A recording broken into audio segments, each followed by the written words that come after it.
Back then, I was like, oh my God, everything's quiet. I have no more grade book telling me whether or not I'm doing well in my life. So like, am I? Like, that kind of like crisis. And I didn't know what I wanted to do.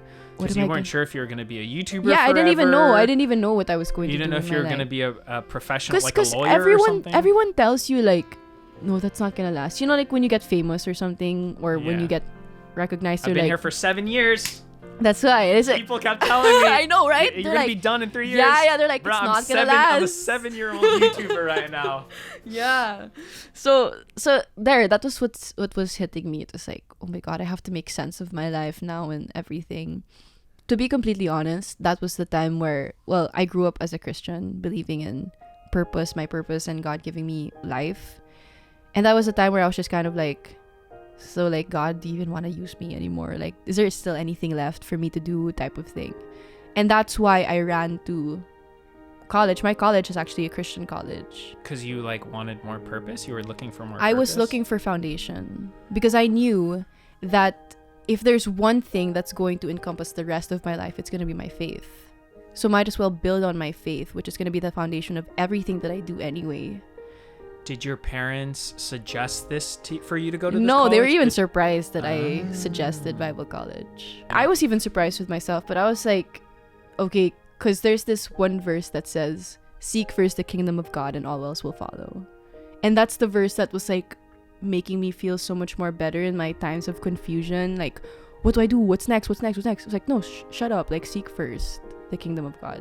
So I was introduced to this idea of going to Hillsong College, which half of it is a Bible course, but half of it is film and television. So I could hit 2 birds with 1 stone, I told myself. I could get to know my faith, get to know the purpose, why I'm here, all that inner work type of thing. But at the same time, develop my craft and understand, like, if I'm really good at this and if this is what I want to pursue. And that's why I went to Australia. Okay, so this college was in Australia. Yeah. And how long is this course? Is it like a normal It was college supposed to of be like 2 4 years, Uh-huh. but then, like, I went home during the pandemic, which was 1.5 years. So I wasn't able to finish. You went home because of the pandemic? Yeah, because my parents were like, I went abroad to get independent, and then when the pandemic happened, it was like, where are you going? Who are you seeing? Where are you? Da-da-da. And I had no independence, basically. So I was like, might as well just go home. Were there any Filipinos there? Yeah, there were Filipinos. Oh, okay. But I hid my YouTube channel for like a few months. It was so fun. You mean just because you didn't want anyone to know you're a YouTuber? I wanted to a be in fresh start? charge of my own reputation. For sure. Yeah, so it's fun too. How do you get graded on the Bible part of school? Is it like you get tested on memorizing? Yeah, I'm just curious. No, it's very similar. It's kind of like literature, Okay. right? So you read a passage and like, what is it telling you? We did a lot of essay writing. We did a lot of like situational certain things, like if you were in this situation, what concept in the Bible would you apply, type of thing.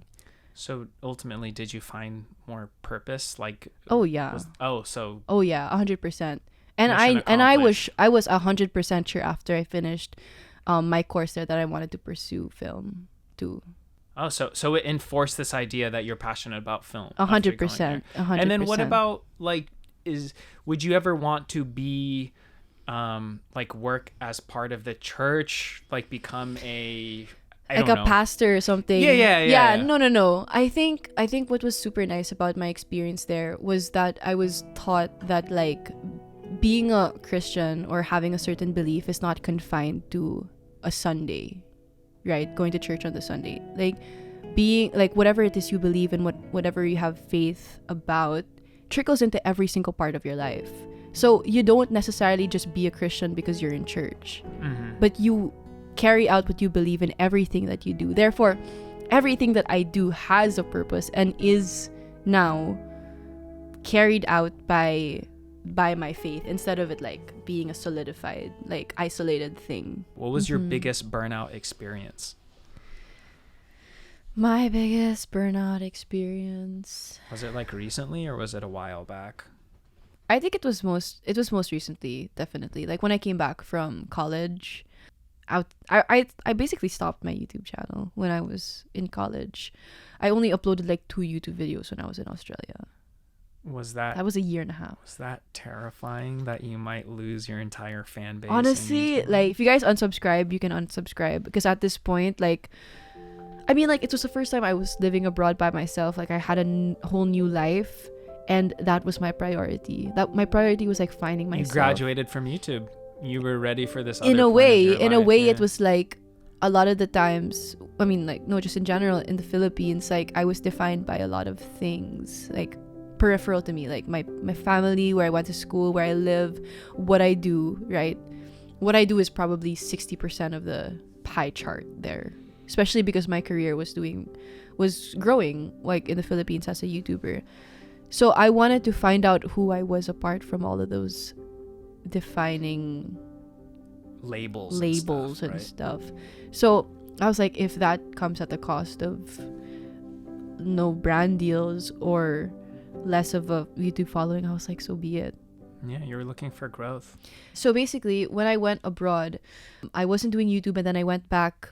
It was like in 2 weeks I packed up everything. I was like, Mom, I'll take the next flight out because this is just too much. Like, I was so anxious just going outside. Like, I didn't know what would happen. Imagine if I got sick abroad and I was alone. Like, I didn't really know how to handle that. So I was just like, like for the sake of my mental health and so that my parents could be less worried about me, like I'll just go home. If you liked what you saw and you want to listen to the full episode, then download Spotify and follow us at SuperHuman with Will Dasovich. It's completely free, it's linked below and easy to use.